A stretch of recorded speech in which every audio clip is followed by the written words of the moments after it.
Well, where should we start? It's been a historic week of takedowns or delays, maybe, to frack gas pipelines. Talk about the Supreme Court's ruling and what your takeaway is.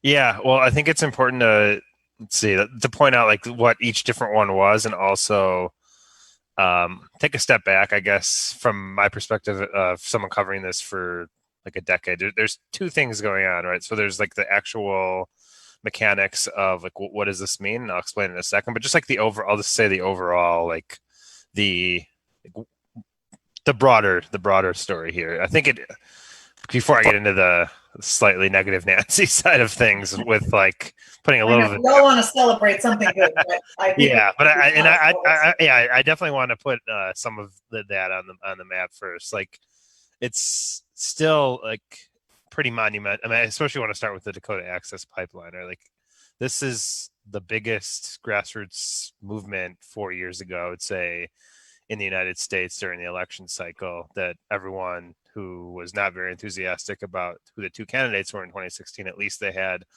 like what was a historic mobilization of indigenous peoples, and it was pan-tribal, right? Like just to put that doesn't happen that often where there's multiple tribes coming together, and when it maybe does happen, it's several tribes. This was so many. This was dozens of tribal nations coming together in opposition to this pipeline, and just that moment that it came to. I mean, they didn't. They got a win in 20. What was it? The end of 2016 with Obama, but then by then it was kind of symbolic because Trump was coming in, and one of his first acts was to give it the permit it needed, and then they started building. And yeah, just like that. After years of legal struggle, that they even got what I'll talk about for a little bit later is it's not quite like they didn't like quote unquote win. They got a delay, you could say. I think that there's some legal analysts who think that the judge probably overstepped, and that kind of gets into the Keystone XL thing that I'll explain. But it might not be upheld by the long story short, it might not be upheld by the appeals court, that because it's never been done before. What the judge did is said, you need to remove this pipeline from the ground and unfill the oil from this portion of the pipeline, the one that was the subject of the activism. That's never been done before, and there's some skepticism of whether it would be upheld by an appeals court. But that said, regardless of what a judge did, this was the product of years and years of legal activism and actual grassroots activism, pan-tribal and people across the climate movement in solidarity. So regardless, it was a win from that perspective, at least for now. But yeah, that gets into the Keystone XL, which you asked about, and that's similar, right? That was many tribes and indigenous peoples who were opposed to the Keystone XL for almost a decade now. And yeah, that goes way back to the first term of the Obama era. But what the Supreme Court did, this is important, so that there's a program that's used that called the Nationwide Permit 12, and that's been the one that's been used to permit all these different pipelines since 2012, when Obama approved the southern half of the pipeline. And it's a fast track mechanism, right? And so the court was actually ruling on that, and they were saying like whether or not that should apply to all pipelines, because that's what the district court judge said, that permitting mechanism should be tossed out because it is such an egregious violation of bread and butter environmental laws. But what the court actually did, and I think it's really important to say this kind of bluntly, not applied to Keystone XL, but to everything else, he said this program can still exist. And I think that's pretty troubling, because the way this has been used has been used to railroad environmental justice concerns and concerns about endangered species and climate concerns, and it's just a fast track mechanism. So that's back in place, but the judge did say it's not in place for Keystone XL. So they still got a delay on that. That gets to I kind of went backwards on this one, but that is the fact that this thing still hasn't been built and it's a decade later says a lot about the mobilization that's taken place around it, right? And this is pretty unprecedented already, that it takes a decade or more to get a pipeline built. Normally it's a 2 or 3 year process. So at this point, like the tar sands in Alberta, where the oil comes from, is much less economically viable. And so it's a That's much good, right? But even the delay has had a positive impact because, yeah, yeah. absolutely. Yeah. So it's like a mixed bag, I would say, overall. There's I would say that it's important for those who are kind of interested in the broader trend to keep your eye on that nationwide permit 12 issue. And it's been litigated for many, many years. And they almost got, and I talked about it one time I was on a couple months ago, I think they did get a huge win in getting that whole program tossed out. But then now it's back in play, at least for now. But I expect that program is going to be challenged again and again. So we'll see how long the nationwide permit 12 program exists, but it's kind of wonky, but that's like the big thing that's allowing all of these pipelines to keep being built. And the last number I'll put out there is apparently there was like 70 pipelines, either most of them minor, like not big ones like Keystone XL, but 70 different pipelines that are currently up for proposal underneath that program that now can at least somewhat move forward. So that had there been any hope that particular program would come under fire and be undone? Was there hope there? It was an unexpected ruling by the district court judge in this Keystone case, so that they didn't really ask the judge to toss it out. They said that it was problematic that it was used in this way, and they hoped that as applied to Keystone XL that they would have to go back and redo what they were doing because they ignored so many different environmental issues, but they never said, let's toss out the whole program. The judge went ahead and said, we need to get rid. He saw like the broader trend of it and said, we need to get rid of this program. And that's what happened for these since April. That was a huge crisis for the industry, and the industry had intervened in that case. So like the biggest trade associations were involved in this case, like American Petroleum Institute and Association of Oil Pipelines, to name two. So they were saying this is just horrible for the industry. This could be fatal. And they prevailed, I guess, if you look at it from that perspective, because they put out press releases saying that it's unfortunate that the situation exists for Dakota Access and for Keystone XL, but for the industry at large, this is a win for workers, and this is a great thing. So that was sort of there. Yeah. That's where we are. But I think that it's something to keep our eyes on. I think that seeing that they got that kind of unexpected victory before, I think that they'll probably maybe there'll be a challenge of this whole program again going forward. I'd be curious about that. We're speaking with Steve Horn, environmental reporter over at the Real News Network. Steve, House Democrats just came out with a climate report last week. What's in that, and does it properly address the crisis at hand? Well, I think that it depends on who you ask. For me, I think what was telling, it creates like a new line in the sand, if you will. I know we just talked about tar sands, so I'll use that metaphor. But I think what is important about it, it hasn't been fully acknowledged yet by a lot of people. There's a good article in it late last week in Earther, the Gizmodo publication. But basically, there's even more to it than what's in that article. What the Democrats did with that report is, I think for the first big moment nationally, they, without ever using the word, they promoted what we talked about before in a previous episode, geoengineering, and they never used the word, so it's kind of flies under the radar. You kind of have to know what each little thing is they're talking about. But like one of the things which you and I talked about before, they promoted explicitly direct air capture, which is something that was promoted back in February by California's top environmental regulator, Mary Nichols of the California Air Resources Board. And so California has been taking a little bit of the lead on this stuff, but with the aims of it going national, and then it did in this report. So direct air. So basically, what they're doing is like, we'll use technology to fix everything, but we're not going to put any like regulations on the people who are doing the polluting in the first place.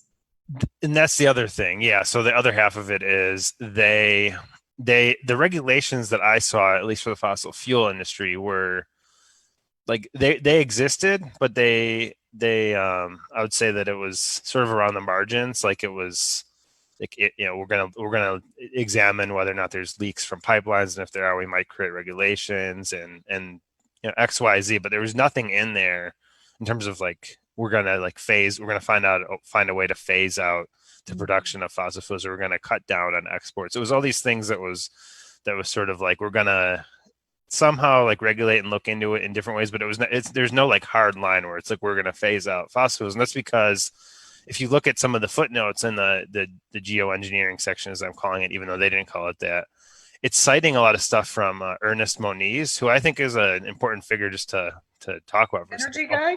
Yeah, Yeah, let's Obama's. discuss. Yeah, Yeah. so we'll discuss that for a second. So he has a new think tank now, and I forgot the name of it. But if you look at the report and the footnotes, it's cited probably 3 or 4 times.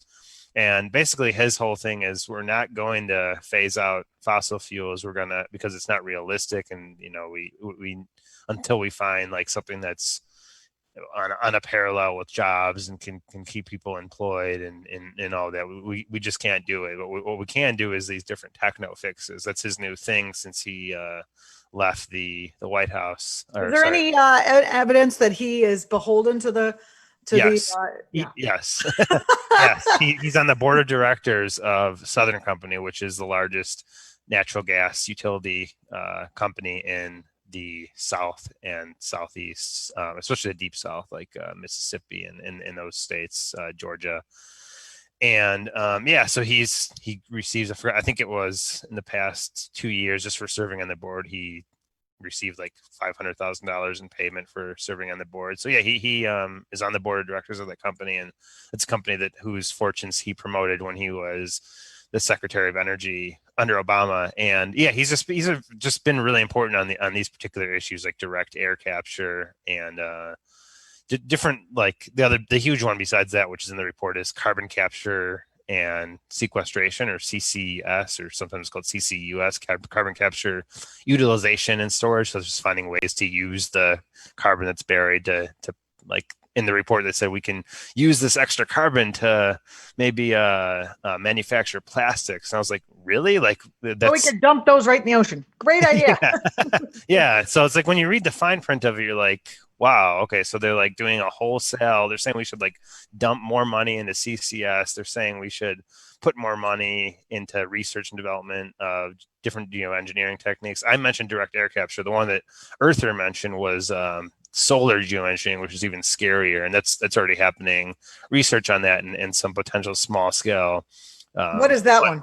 That is like some spraying aerosols into the sky to block the sun, so that the sun can't do heat trapping the way it would normally with. I'm sure that won't have any health effects. The aerosols will just stay up there. Yeah, so we don't know what the impacts are yet, but I think that the fact that they're hyping up and they're saying like we're going to get to our goals by doing this by 2050. We're going to get to what they said, we're going to get to net zero. And this is the term that I think people need to listen for from establishment Democrats, is the quote unquote net zero. That's a number that kind of a term that they love to throw out there, by 2050. That's in this report. And they say we're going to get to quote unquote negative emissions by 2050, but the way that they say that we're going to get there from the establishment point of view is it's always through these techno fixes that a lot of them are not proven to work at scale. And even if they did, it would still leave all of the same environmental justice issues that we just talked about, with like these pipelines and extraction impacting frontline communities.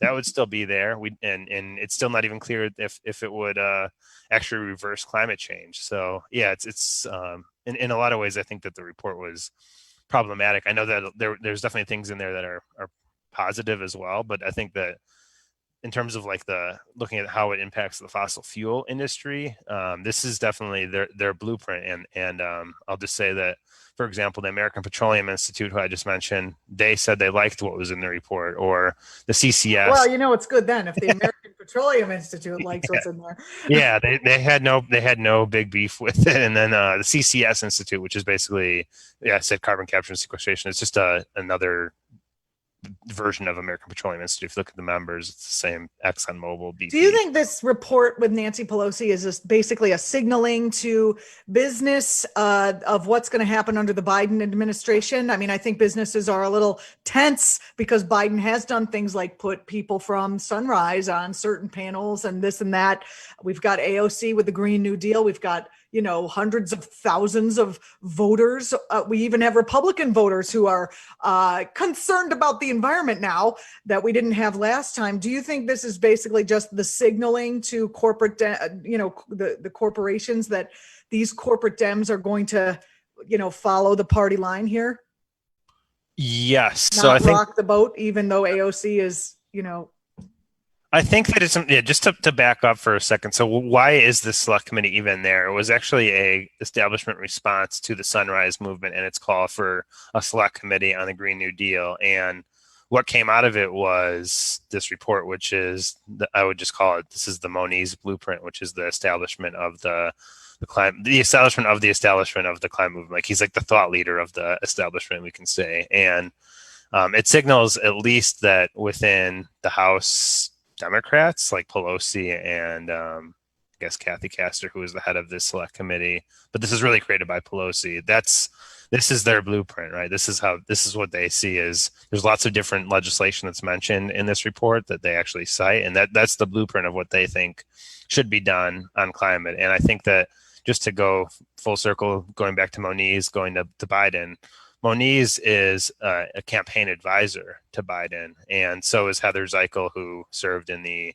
Obama White House, who was putting in place a lot of different climate policy, top climate aid in the White House. So both of them, of course, just to go to Zeichel, if you want to parallel to Moniz, she was, until she joined his campaign, on the board of directors of a huge LNG exports company named Cheniere. So yeah, I think it's important to point out that this is definitely this is what they see as their roadmap. And I think that, I mean, from my perspective, I think it was a little bit interesting, we'll say, that Sunrise didn't really come out with any harsh critiques of this thing, even though the whole basis of this is basically was to they say it has a lot of tenets of the Green New Deal in it. Maybe it does, but like in some of the big demands, like phasing out of fossil fuels and like I don't think they ever had anything in the Green New Deal about geoengineering. Those kind of things are, run counter. Yeah, and they also had a jobs thing in the Green New Deal, which exactly. was like the basis of the Green New Deal, and this doesn't have that at all.